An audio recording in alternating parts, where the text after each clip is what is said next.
You ever have your life blow up because of a total stranger? I mean, a woman I'd never even seen managed to turn my whole neighborhood against me before I'd had my morning coffee. Yeah, let that sink in. One day you're thinking about fixing a loose deck board, and the next your name is dirt. Your friends are ghosts, and the cops are circling like you just knocked over a bank. If you think that sounds crazy, buckle up, because what happened next still feels like something out of a bad TV show. It all started on a Friday that was supposed to be peaceful, one of those weeks where you count down the minutes to that cabin in Pine Ridge, just wanting to exhale. My wife Elena, she's a county judge, which is important, was off at a conference in Toronto, and I figured I had the place to myself, maybe finally finish a book or two. But as soon as I pulled in, I heard this full-on Oscar-worthy sobbing echoing from the community center steps, one of those public breakdowns that makes you want to tiptoe the other direction. But no luck for me. There she was, blonde, surrounded by half the neighborhood, waving some official-looking paper like she was selling tickets to the pity parade. Sarah and Tom Mitchell folks we'd had over for dinner were huddled in, looking like they'd just watched a puppy get kicked. This mystery woman, she's really putting on a show, crying out, "He's threatening me, I just want to protect our community standards," voice cracking perfectly. And wouldn't you know it, every eye turns to me standing there like I'd shown up to the wrong party. Not a question in their faces, just dead certainty. My own neighbors' folks who used to pass me deviled eggs at the barbecue were staring like I'd robbed a bank. 10 seconds, maybe more, I just froze. Who was she? When did I threaten anybody? I swear I'd never seen this woman in my life, but she knew me way too well. Started tossing out facts about Elena's job, our anniversary, my work and insurance stuff that only close friends know. Ever get that cold-watched feeling like your life's an open book and you never even saw the cameras? She had all these documents, too, with fancy seals and incident numbers as if she'd raided the county office herself, something called the Pine Ridge Community Standards Board, which, by the way, is as fake as a $3 bill. Still, if you weren't looking too close, you'd believe every word. Even my best friend Bob Wilson was acting weird, fidgeting, glancing at his phone, not meeting my eyes. This guy helped me move in, stood by me at my wedding, and now he couldn't even stand still around me. Red flag city. Then the woman, Catherine Stone, I'd learned later, just stands up, calls herself the elected community rep, and flat out tells me, "People like you don't get to question my authority." I could hear the coded meaning, and so could everyone else. The whole conversation felt like being trapped in a bad dream, but I couldn't wake up. Right as she's leaving, she drops a manila folder. For a split second, I see Elena's name, something about a county court case from 3 years ago, before Catherine snatches it back. Just old legal matters, she claims, but her eyes said something else she wanted me to see. And just like that, the crowd melts away, and I'm left alone, heart pounding, trying to make sense of what just hit me. By Saturday, things only got worse. I woke up and found myself booted from every group chat, every text thread gone like I'd never existed. I wander down to get coffee, and suddenly I'm invisible. Mike at the market, who always gave me a neighborly discount, won't even look at me. Even the gas station guy avoids my eyes. And the kicker, Catherine had whipped up a whole emergency safety meeting at the Mitchells, complete with donuts and a PowerPoint about me. Edited post-fake text, even a new online group tracking my every move. Overnight, I'd gone from neighbor to public enemy number one. And Bob, my so-called best friend. He started asking weird, pointed questions about Elena's job, about threats, about enemies. He was nervous, jumpy, checking his phone every 2 seconds. When I finally caught a glimpse, it was texts from KS Catherine Stone herself. Target confirmed.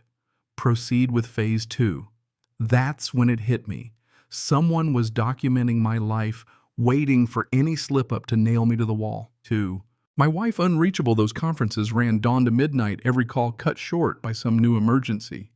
I started getting hit with fines, official notices for violations that didn't exist. Property tax hikes, environmental reports, community standards, penalties, totaling thousands, all forged but real enough to scare the hell out of anyone without insurance training. Bob started breaking down, talking in hushed tones about contract penalties, hidden debts. The more I learned, the clearer it became Catherine wasn't working alone. She'd turned my best friend into her mole, using his financial mess as leverage. Sunday comes and I'm served with a flyer for a community meeting topic addressing concerning resident behavior. No subtlety left. I'm the circus freak and everyone's got a front row seat. The place is packed, more folks than I'd ever seen at a barbecue. Catherine puts on a masterclass in mob manipulation, fake evidence boards, dramatic pauses, tears right on cue.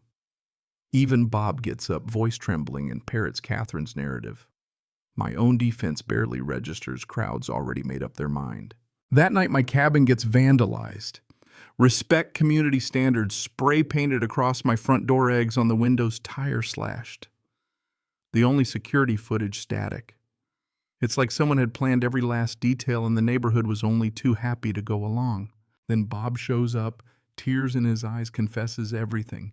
Catherine's been blackmailing him for months, $25,000 in contract penalties, enough dirt to ruin him and his marriage. She used him as her eyes and ears, and now he's trapped just like me. By Monday morning, Catherine's at my door with a fake county inspector, armfuls of forged documents, and 30 neighbors ready to watch the final takedown. She demands I sign over my cabin for $20,000 or else.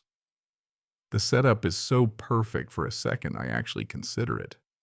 Her accomplice parades around with clipboards, tossing out technical jargon that sounds legit to the crowd. The pressure is off the charts. Sarah Mitchell finally calls county dispatch to verify the emergency inspection. No record. Suddenly neighbors start murmuring. The inspector's answers don't add up. Catherine tries the key Bob gave her, but it doesn't work. She stalls. Sweats grows desperate, her whole plan unraveling right in front of her audience. She calls 911, spins another story about me modifying locks to prevent a court-ordered inspection. Police arrive, take statements, start sniffing out the truth. And right then my phone buzzes, a text from Elena. Landing now. Taxi to the cabin. Hold on. I look up just as a black sedan pulls in and out steps my wife, every inch the county judge business suit credentials shining. The crowd goes dead silent. Officer Smith greets her with the respect of a man who's just realized he's been watching the wrong show. That's when the whole game changes. Elena walks up, dead calm, introduces herself to Smith, presents her credentials, and requests immediate protocol for judicial family harassment. The crowd is stunned, whispers ripple like wildfire. People who were so sure of my guilt a minute ago suddenly look like they want to melt into the asphalt. Elena lays it all out. Catherine's a convicted fraudster, did time for ripping off the elderly in a property scam.